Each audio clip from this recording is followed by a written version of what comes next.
A Trump supporter from Pennsylvania has now gone viral after giving an interview to the Philadelphia Inquirer, talking about why he decided to vote for Donald Trump, even though he considers him to be, as he put it himself, like Hitler.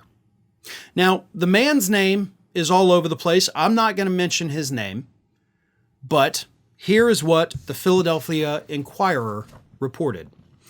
In Scranton on Wednesday, the man, a 45-year-old former construction worker, looked around at poverty in the Rust Belt city and thought the nation needed a change in leadership.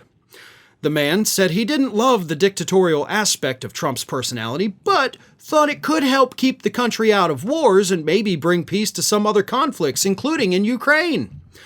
He said, quote, "He's good and bad. People say he's a dictator. I believe that.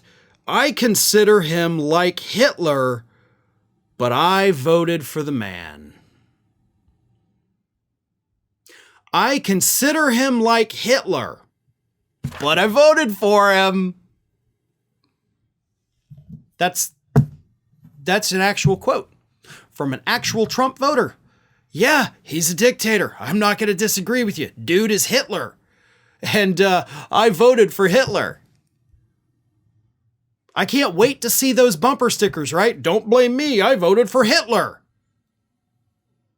You know, for many years, the big question, right? Historians have always asked, pundits have asked, how could the people in Germany elect Adolf Hitler, right? How did it happen? How did they get there? Why did people not see how bad he was? There you go. Like, this is your answer. They know he's bad. They know the bad aspects of it. But create desperate situations for American voters who are clamoring for something different, and they're willing to accept a little bit of dictatorship here and there, right? Just a little bit. The problem is, none of these people realize that it never stops at just a little bit. I mean, history is filled with dictators who were just kind of going to come in for a little bit, right? I mean, hey, just a little bit of power. I'm just going to do a couple things. I'm going to fix all your problems, right? Totally nothing bad is going to happen. And then the horrible things always happen. We're just repeating a different history here. You know, we're making it our own here in the United States, but we're doing it. And this is how great nations fall. This is how you end up on that downward spiral. People saying, yeah, he's evil. Yeah, he's a dictator. Yeah, he's like Hitler.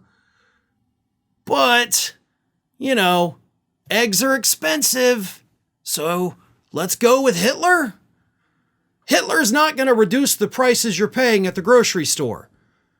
All of you folks that voted because inflation was your number one issue, which I understand, I get it, it's not going to be fixed by this man. You know how I know that, right? Because he told us that during the campaign.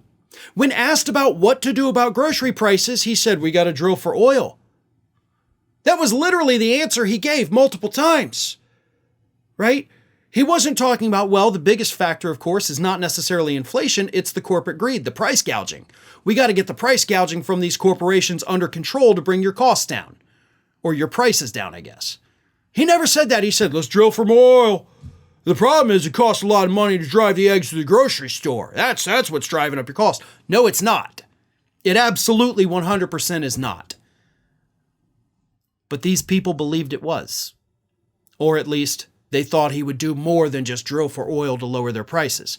They're in for a shock. And I do have sympathy.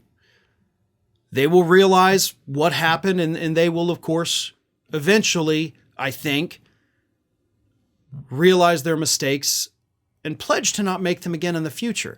But they will make them again in the future. That's why we keep going through these cycles like I've talked about. Throughout my lifetime, my entire lifetime, here's what's happened. Every time we have had a Republican president, we go into recessions. Sometimes multiple recessions throughout the Republicans' administration. And then, after years of economic downfall, a Democrat, the Democrats in my lifetime have, of course, been Bill Clinton, Barack Obama and Joe Biden, the only 3 Democratic presidents in my life, every one of them has had to pull this country back from the brink.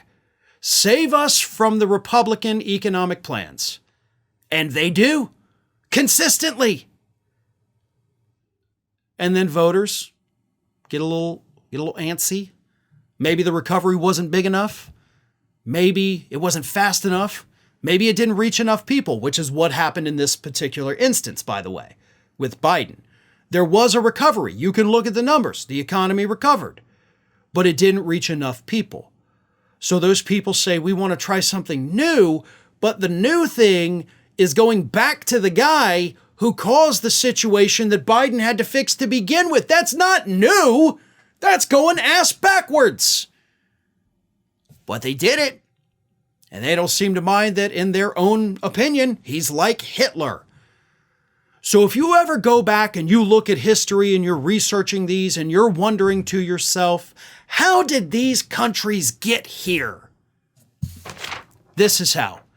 People like this guy in Pennsylvania, understanding how bad Trump is, understanding that he could be a threat to democracy, but not caring because they somehow believe that this evil man is going to take care of them.